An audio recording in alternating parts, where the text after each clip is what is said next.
자, 오늘은 마지막 예루살렘 입성이라는 제목을 가지고 함께 은혜를 나누려고 합니다. 자, 오늘 본문은 공간복음 마태, 마가, 누가복음이잖아요. 그리고 또 플러스 하나 요한복음. 그래서 사복음서잖아요. 자, 사복음서에 모두 등장하는 그런 내용으로 기록이 되어져 있습니다. 그만큼 사복음서에 같이 모두가 다 내용이 기록되어 있다는 것은 굉장히 중요한, 어떤 것도 중요하지 않은 것은 없지만 그러나 특별한 사건이고 아주 중요한 의미를 담고 있다는 것을 우리가 알게 되어지죠. 예수님께서 33년의 삶을 사시고 그 동안에 3년 반의 공생의 기간을 보내시고 마지막 일주일 기간을 이제 보내시는데 그 일주일에 대해서 성경이 아주 굉장히 집중하고 있다는 거죠. 그만큼 중요하다는 사실이죠.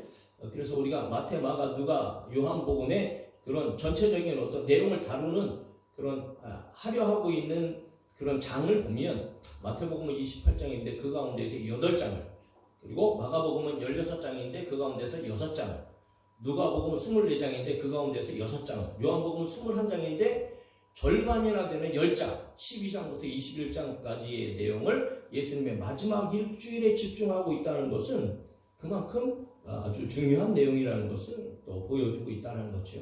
그러므로 사복음서 89장 중에서 예수님의 일주일이 전체적으로 30장이나 하려 할 만큼 그렇게 이제 기록이 되어지고 있는 것을 우리가 보게 되어지면서, 그리고 이 날을 오늘 이제 우리는 종려주일로 그렇게 지키잖아요. 왜냐하면 예수님께서 나귀를 타고 들어갔을 때에 많은 사람들이 이제 종려나무 가지를 또 흔들어서 꺾어서 흔들기도 하고 또 길에 펴기도 하고 그렇게 해서 이제 예루살렘에 들어가시기 때문에 종려주일이라고도 하는데, 그런데 이 종려주일은 굉장히 중요하지요. 왜냐하면 이 종려주일을 시작해서 이제 고난주간이 한 주간 시작되어지고, 그리고 고난주에 고난주간의 끝에 넘어서 이제 부활주일을 우리가 이제 맞이하기 때문이죠. 그러므로 이 한 주간은 구속사에 있어서 아주 매우 중요한 시간이다. 그래서 오늘 우리가 고난주간을 맞이하면서 이 종려주일, 특별히 예수님께서 이 종려주일, 거룩한 오늘날 이제 주일인 거죠, 사실 일주일. 자, 이 주일에 마지막 예루살렘 입성에 들어가시는 그 모습을 통하여서 엄청난 그 내용 가운데에 담겨진 놀라운 비밀들이 이제 우리가 오늘 발견해야 되는데, 이 짧은 본문 속에서 과연 우리들에게 보여주시는 하나님께서 말씀하시는 그 깊은 의미는 과연 어떤 의미가 있는가라는 것을 저희 여러분들이 오늘 발견하면서 하나님 앞에 은혜가 있기를 주님의 이름으로 축복합니다. 첫 번째는 뭘 의미하느냐 하면, 여러분, 구약의 성취를 얘기하고 있다. 구약의 성취라는 것은 구약 성경의 성취를 얘기하는 것이죠. 자, 오늘 11장 1절이 그렇게 시작되어집니다. 그들이 예루살렘에 가까이 와서 감람산 벳파게와 베다니에 이르렀을 때에 이렇게 얘기하고 있어요. 지금 예수님께서 많은 무리들과 제자들과 함께 벳파게와 또 베다니가 있는 그런 감람산에 계십니다.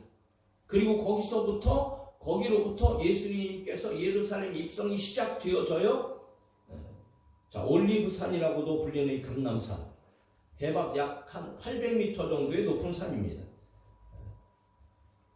그 성전이 위치해 있는 곳보다도 한 90m 정도가 더 높고요. 시온 언덕보다도 한 30m 정도가 더 높아요. 그래서 동쪽으로는 요단 계곡, 그리고 사해의 웅장한 모습을 볼 수 있고, 남쪽으로는 이 유대 광야가 펼쳐져 있고요. 그리고 서쪽으로는 예루살렘의 모든 아름다운 전경들을 다 내려다 볼 수 있는 그런 아주 높은 곳이었고, 그리고 이스라엘 사람들의 종교생활의 주요 어떤 통행로, 즉 갈릴리로부터 예루살렘으로 들어오는 아주 중요한 그런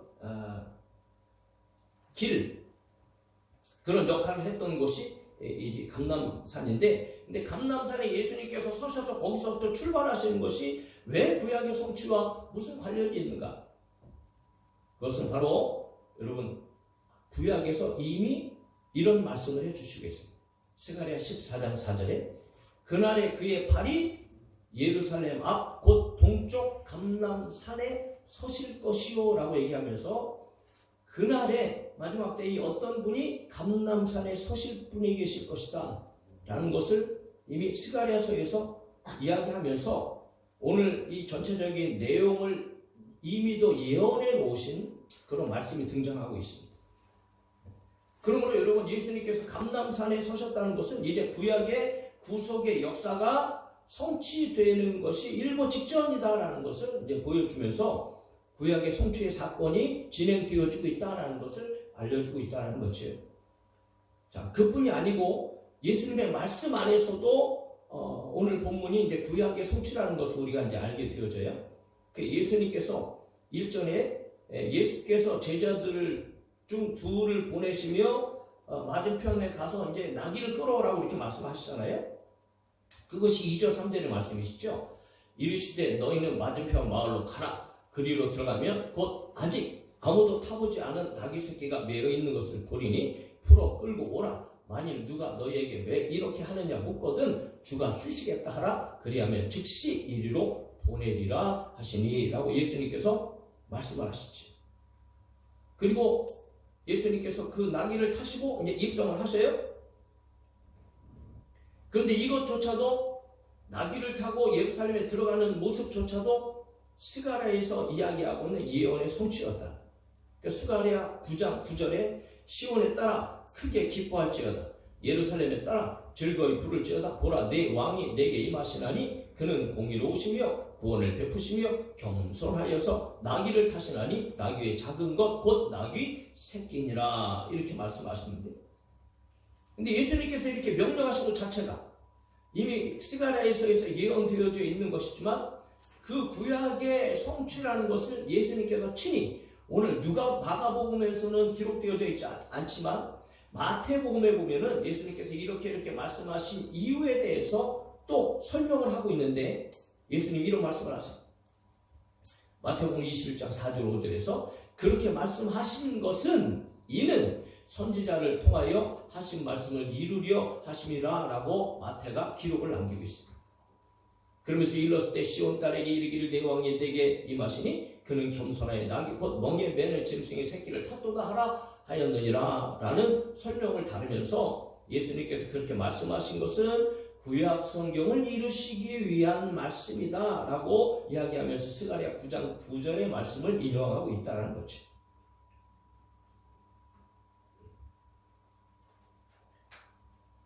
자, 이렇듯 감람산에서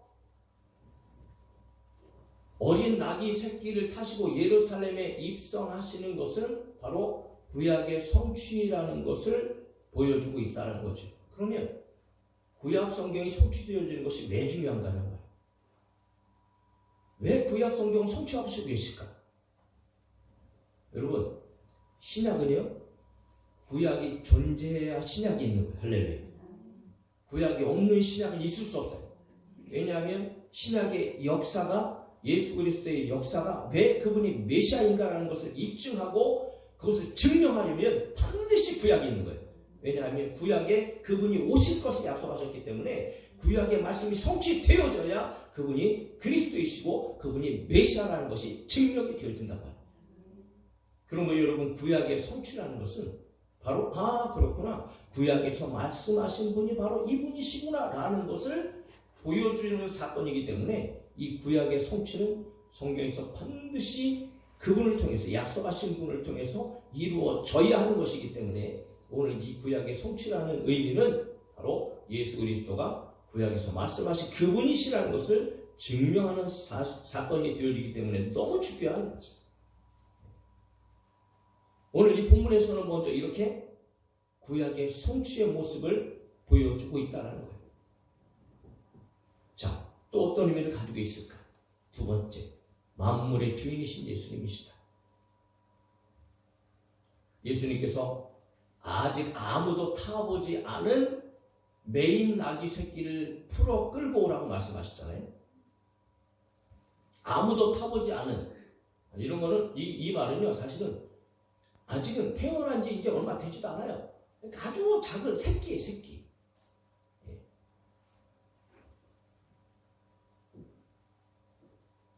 그런데 너무 이상한 거예요. 나귀 새끼를 그냥 풀어 끌고 오라고 말씀하시는 거예요. 상식적으로 우리는 아무리 생각해도 이해가 되어지지 않아요. 인간적인 생각으로는 예수님의 집에 있는 예수님께서 기르시는 예수님의 나귀가 아니에요. 다른 사람이 주인이라는 거죠. 예수님은 그 주인을 알지도 못해요. 본 적도 없어요. 만난 적도 없습니다. 제자들 역시 마찬가지죠. 나귀의 주인은 다른 사람이었다는 거죠. 그런데 느닷없이 주인이 메어놓은 나귀 새끼를 풀어서 끌고 오라고 말씀하시는 거예요. 이게 어떻게 보면 인간적으로 볼 때는 도둑질이에요, 도둑질. 뭐 양이라도 구하라는 말씀을 하시지 않으셔요. 그냥 보면은 풀어서 끌고 오라는 거예요. 빌려달라는 것도 아니에요. 마치 뭘 연상하느냐면 그냥 자기의 것을 풀어서 끌고 오라는 것처럼 말씀하시는 거예요. 그런데 예수님께서 그 후의 일도 내다보시고 계시잖아요. 나귀 새끼가 거기 매여 있는 것도 아시는 것도 참 신적인 능력이죠. 예수님은 여러분 이런 능력을 통하여서 바로 그분이 하나님이시다. 전지하시고 전능하신 하나님이신 것을 보여주시고 계시는데, 자, 거기 나귀 새끼가 매여 있는 것을 아시는 것도 놀라운 일인데, 그런데 그 나귀를 끌고 오려고 할 때에 누군가가 질문을 할 것이다. 묻게 될 거야. 라고 예수님께서 말씀하시면서 그렇게 물을 때 너희는 이렇게 대답해라. 주가 쓰시겠다 하라. 라고 하면 그가 즉시 이리로 그것을 보내게 될 거야. 라고 예수님께서 말씀하시죠. 자, 마태복음에서도 똑같은 내용이 등장하는데, 즉시 보내리라 라고 하는 말씀을 이제 하셨는데, 성경책에 그 밑에 이제 거기에 1번이라고 기록하고 그 밑에 나라주에 설명을 달아놨어요. 그런데 그 설명을 어떻게 달아놨냐 하면 즉시 돌려보내리라 하니라 라고 달아놨어요. 그러니까 돌려보낸다는 거예요. 이것은 뭘 의미하느냐 하면 돌려보낸다는 것은요, 주인에게로 다시 돌려준다는 의미를 가지고 있다는 거예요. 그러니까 자기가 주인이 아니고 잠깐 맡아 두었고 어떤 이런 상태에 있었는데 그것을 다시 온전한 주인에게로 돌려준다는 의미를 가지고 있다는 거예요. 그러므로 곧 뭘 의미하느냐 하면 나귀의 새끼 나귀의 주인은 누구시다? 예수님이시단 말이에요. 그러므로 예수님은 자신의 필요하심에 따라 자신의 것을 가져다가 사용하시는 분이세요. 그 오늘 본문에서도 제자들이 그렇게 하니까 실제적으로 물었어요. 주인이 물었겠지요. 아, 왜 풀어요? 주가 쓰시겠다 합니다. 그러니까 뭐 두말 하지도 않아요. 그리고 보내잖아요. 그리고 제자들은 그 나귀를 끌고 왔단 말이죠. 다른 것을 말하는 것이 아닙니다. 여러분, 오늘 이 세상의 만물의 진정한 주인은 바로 예수님이심을 믿을 수 있기를 주님의 이름으로 축복합니다. 예수님께서 쓰시고자 하면 다 쓰시는 거예요. 우리의 생명도, 우리가 가진 모든 재물도, 여러분, 우리의 것은 없어요. 오직 주인은 예수님이신 것을 저희 분들은 분명히 아십니다. 왜냐하면 예수님께서는 만물의 창조자시고 만물의 주관자시고, 그래서 고린도전서 8장 6절에 얘기합니다. 같이 읽어볼까요? 시작. 그러나 우리에게는 한 하나님 곧 아버지가 계시니 만물이 그에게서 났고 우리도 그를 위하여 있고, 또한 한 주 예수 그리스도께서 계시니 만물이 그로 말미암고 우리도 그로 말미암아 있느니라. 할렐루야. 만물이 하나님께서 창조하시고 하나님께서 주인같이 만물이 그리스도께서 창조하시고 그리스도께서 우리 주 예수님께서 바로 주인이시다. 자, 자연 만물이 주님이 예수님이 주인이신 것을 어떻게 우리가 설명할 수 있을까? 증명할 수 있을까? 오늘 본문에서도 돌려보내잖아요. 내 것이 아닙니다. 주님이 주인이 쓰시겠다 하라. 그렇습니다. 이 나귀의 주인은 예수님이십니다. 주님이십니다. 라고 돌려보내잖아요. 그것뿐만인가요? 성경에 보면은 여러분 끊임없이 그분이 주인인 것이, 그분이 창조주인 것이 드러난다. 어떤 사실을 통해서 드러나는가? 죽은 자를 살리시는 것 보세요. 죽은 자가 그분의 말씀을 들으니까 말씀대로 살아나잖아요. 말씀대로 순종하잖아요. 뭘 얘기하는가? 인간을 창조하신 분이 그분이시기 때문에 창조하신 분이 말씀하시니까 순종하는 거예요.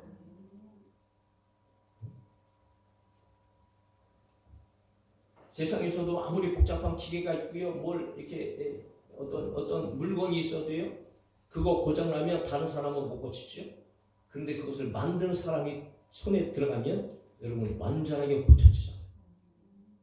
마찬가지죠.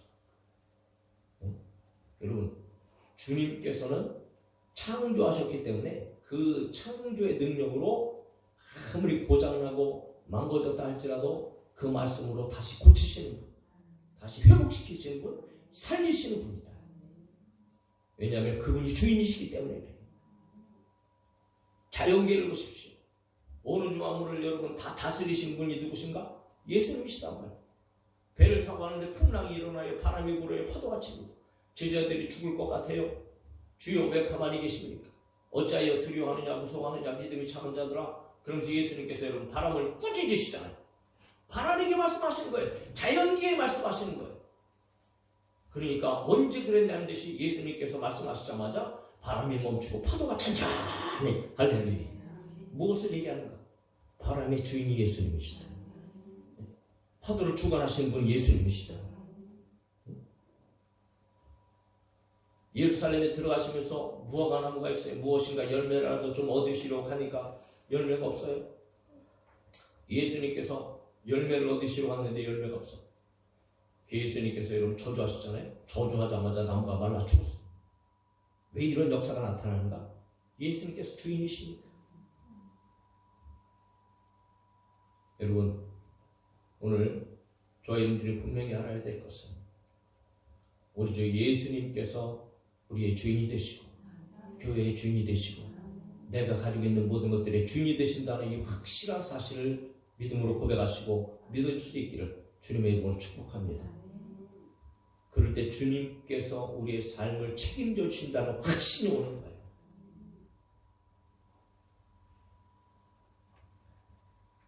더 나아가서 세 번째, 뭘 또 의미하고 있는가? 우리 주 예수님은 겸손하신 평화의 왕이시다.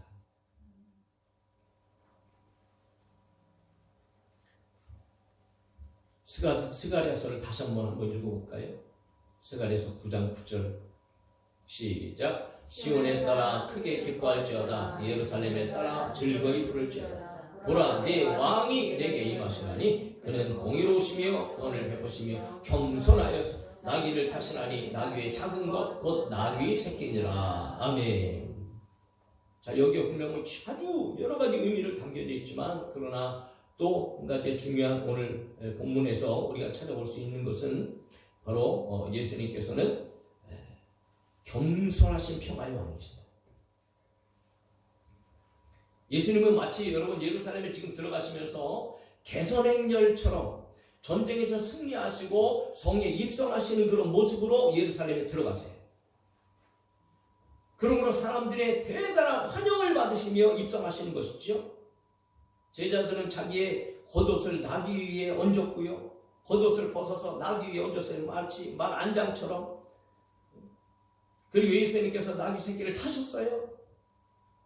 또 많은 무리들이 그들의 겉옷을 벗어서 길에다가 펼쳤어요. 또 다른 많은 사람들은 종려나무 가지를 꺾어다가 길에다가 펼쳤어요. 그것은 뭘 의미하는가? 여러분, 그분은 왕으로 오시는 분입니다. 승리의 왕으로 오늘 예루살렘 성전에 들어가시는 분입니다.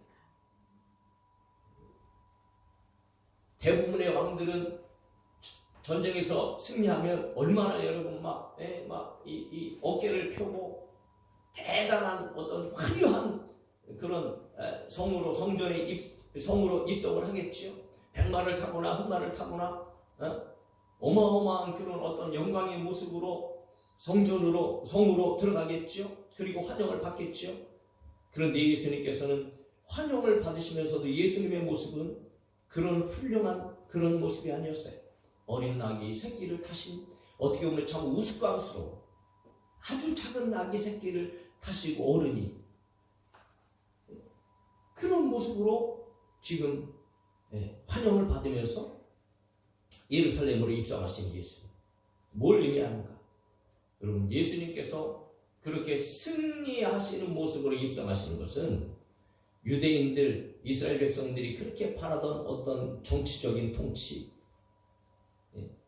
그런 권능과 능력을 가지고 세상을 지배하실 그런 왕으로 오신 분이 아니고 평화의 왕으로 겸손하신 분으로 오셔서, 여러분, 참으로 겸손하신 평화의 왕으로 이 세상을 통치하시고 지배하실 분이신 것을 보여주고 있단 말이죠. 예수님께서는 살아생전에도 제자들에게 자신의 마음에 겸손한, 나는 겸손하고 온유하니 내게서 배우라, 이렇게 말씀. 그리고 친히 그 겸손을 제자들에게 실질적으로 가르치시잖아요. 시청각을 통해서 가르치세요. 유월절에 제자들과 함께 떡을 나누실 때에 제자들의 발을 씻기시면서 내가 주다, 내가 선생이다, 너희들 알지? 맞다. 그러나 내가 너에게 이런 것을 보여주는 것은 너희로 말미암아 나를 통하여서 나와 같이 이렇게 섬기라, 그렇게 겸손하라고 낮아지라고 내가 보여주는 것이니 너도 이와 같이 행하라. 그러면 이와 같이 행하는 사람은 복이 있도다 라고 예수님께서 가르쳐 주시죠.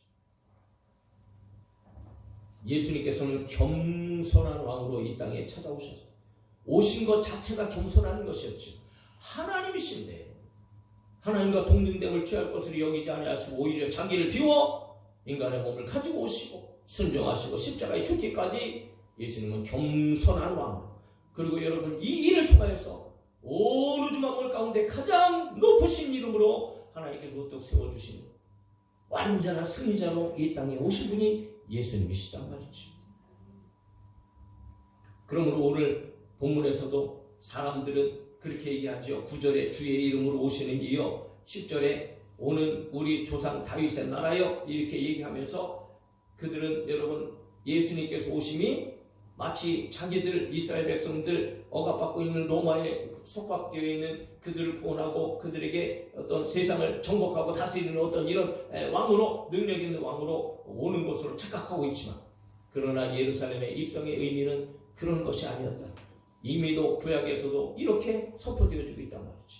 이사야 9장 6절부터 7절에 이는 한 아기가 우리에게 낳고 한 아들을 우리에게 주신 바 되었는데 그의 어깨에는 정사를 메었고 그의 이름은 기묘자라, 모사라, 천능하신 하나님이라, 영존하시는 아버지라, 평강의 왕이라 할 것임이라. 그 정사와 평강의 더함이 무궁하며 또 다윗의 왕자와 그의 나라에 군림하여 그 나라를 굳게 세우고 지금 이후로 영원히 정의와 공의로 그것을 보존하실 것이라. 만군의 여호와의 열심히 이를 이루시리라. 할렐루야. 이렇게 말씀하시고 있다.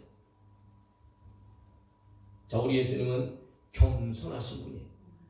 그래서 나귀를 타시고 승리자로 여러분 예루살렘에 입성하시면서 그분은 한 나라, 어떤 개인이나 민족의 어떤 승리를 위해서 오신 분이 아니고 온 세상의 왕으로, 온 세상을 겸손하고 온유하며 평화로 말미암아 세상을 바꿔주시고 세상을 통치하시는 평강의 왕으로 예수님께서는 오신 분이다.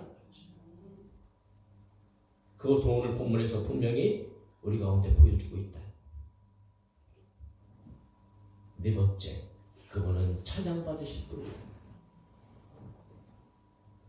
예수님을 환영하는 무리들이 이렇게 찬양합니다. 9절, 앞에서 가고 뒤에서 따르는 자들이 소리 지르되 호산나, 찬송하리로다. 주의 이름으로 오시는 이여 찬송하리로다. 오는 조상 다윗의 나라여 가장 높은 곳에서 호산나 하더라. 누가복음 19장 38절, 이르되 찬송하리로다. 주의 이름으로 오시는 왕이여 하늘에는 평화여 가장 높은 곳에는 영광이로다. 그렇게 우리 주님의 예루살렘 입성에서 찬양하고 있는 사람들의 소리를 우리가 듣게 되어줍니다. 자, 이 찬양은 여러분 놀라운 찬양이지요. 사람이 받는 찬양이 아닙니다. 이거는 하나님께서 받으시는 찬양과 동등한 위치에서 받으시는 그런 찬양이라는 것에 의미가 있습니다. 하나님과 같은 찬양을 예수님께서 받고 계시단 말이죠.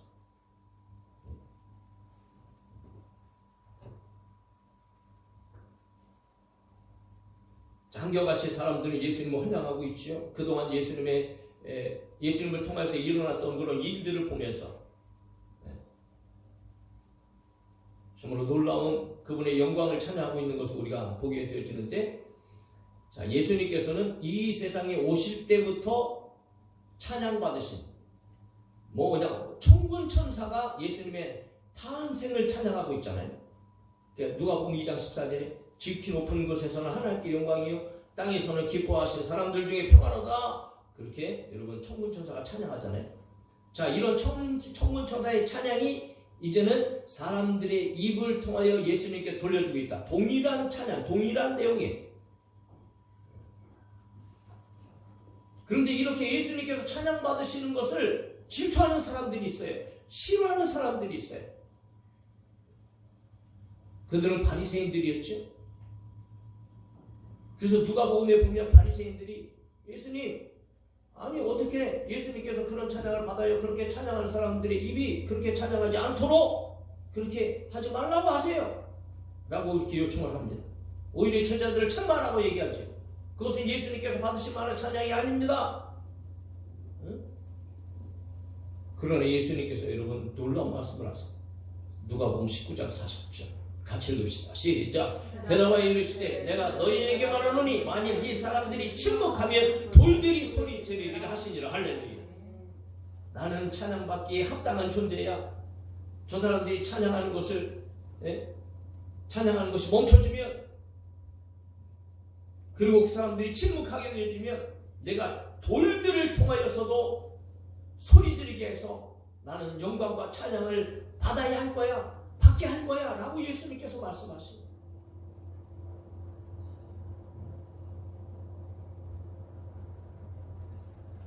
예수님을 찬양하는 것은 지극히 정상적인 일이고 당연한 일이다. 예수님은 찬양받으실 분이십니다. 예수님께서 영광받으실 분이십니다. 오늘 사랑하는 성도 여러분, 저와 여러분들이 입술을 열어 예수님을 많이 찬양하시기를 간절히 소망합니다. 날마다 찬양하시고요, 시간마다 찬양하시고요.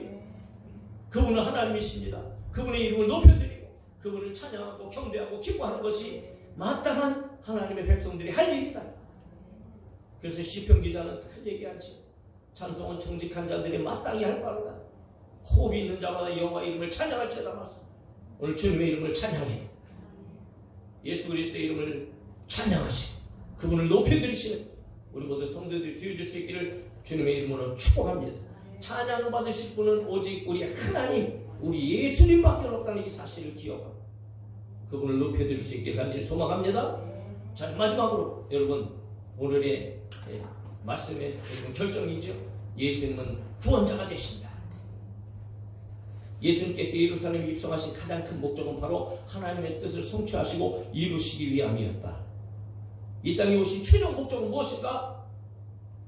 세상을 여러분 권력으로 통치하시고 다스리시는 것이 아니고 오직 하나님의 구원 계획을 성취하시기 위해서 예수님께서는 예루살렘으로 지금 여러분 진격하시고 여러분 당당하게 들어가고 계십니다. 앞으로 일어날 일은 고난이지만, 고난주간이 우리는 시작되어지지만, 그러나 여러분 이 고난주간을 통하여서 하나님의 놀라운 온 세상을 향한 구원의 역사가 성취되어진다. 그런 예수님께서는 당당하게 왕의 모습으로, 그러나 겸손하심으로 말미암아 예루살렘에 입성하시고 계십니다.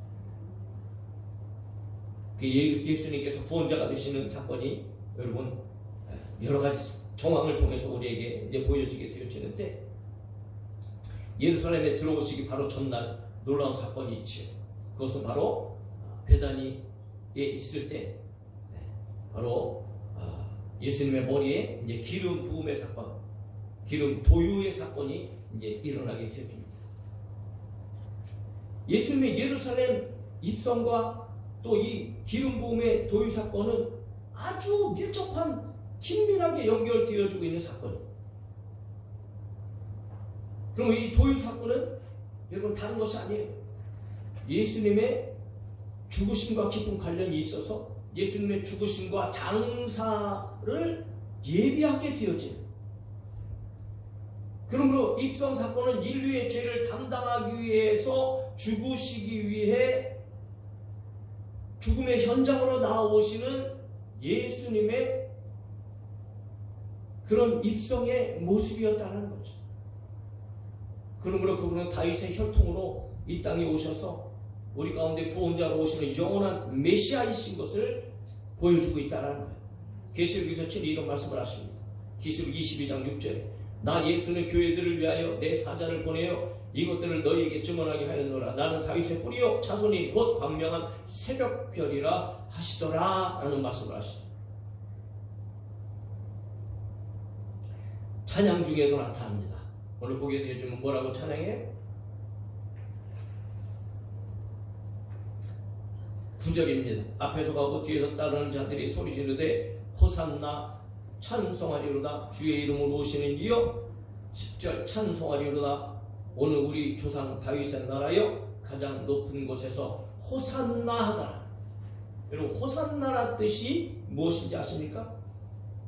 호산나는 도와주세요, 구원해 주소서라고 하는 뜻이에요. 예수님의 이름의 뜻이 뭐예요? 성경에서도 분명히 가르치잖아요. 예수의 이름은 자기 백성을 죄에서 구원할 자, 자기 백성을 죄에서 구원하실 분이라는 뜻이에요. 그러므로 여러분 오직 그분만이 우리의 구원자가 되신다는 거죠. 주님, 가장 높은 곳에 계신 주님, 우리를 구원하여 주시옵소서. 다윗의 혈통으로 하나님께서 약속하신 메시아, 구원자가 바로 그분이십니다. 그분께서 이 땅에 오셨습니다. 그리고 그분이 구원의 완성을 이루실 것입니다. 그 구원의 완성을 위하여 예루살렘에 입성하시고 계시오니 그 주님 우리를 구원하여 주시옵소서. 그렇게 찬양을 받으시며 구원자로 당당히 예루살렘에 입성하시는 예수님의 모습이 오늘 본문에 고스란히 담겨있다는 거죠. 그리고 이제 마지막 일주일을 예수님께서 보내시고 그 구원의 과정을 선취하십니다. 자, 오늘 말씀 한번 정리해 볼까요? 오늘의 본문은 참으로 여러 가지 깊은 의미를 담고 있어요. 5가지를 우리가 살펴보았지만 그것보다도 더 많은 내용들을 또 찾을 수 있겠지만 특별히 여러분 5가지를 우리가 정리해 보려고 합니다. 자, 예수님의 예루살렘 입성의 사건은 첫 번째는 구약의 말씀의 성취의 사건이에요. 두 번째는 그분이 만물의 주인이심을 보여주시고, 세 번째는 그분이 겸손한 평화의 왕으로 오시는 분이십니다. 또한 그분은 영원히 찬양받으시기에 합당하신 분이시고, 그분이 여러분 온 인류의 죄를 위하여서 죄인들을 구원하신 그런 구원자이심을 오늘 본문을 통해서 미리 보여주시고 계시고 알려주시는 내용인 거죠.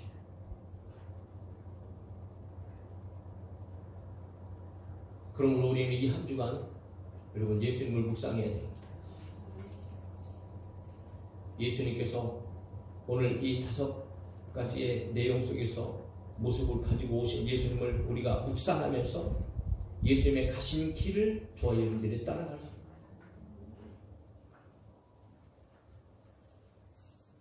이 십자가가 날 위한 십자가이고 우리를 위한 십자가이고 우리를 위한 예수 그리스도의 예루살렘 입성이라는 이 사실을 저와 여러분들이 가슴 깊이 새기면서 한 주간을 주님과 함께 주님의 그 고난의 길에 우리가 동행하면서 때로는 한 끼라도 하루라도 금식하면서 나를 위한 그 사랑에 감격하면서 주님과 함께 동행할 수 있는 그런 한 주간이 되어질 수 있기를 주 예수 그리스도의 이름으로 축원합니다.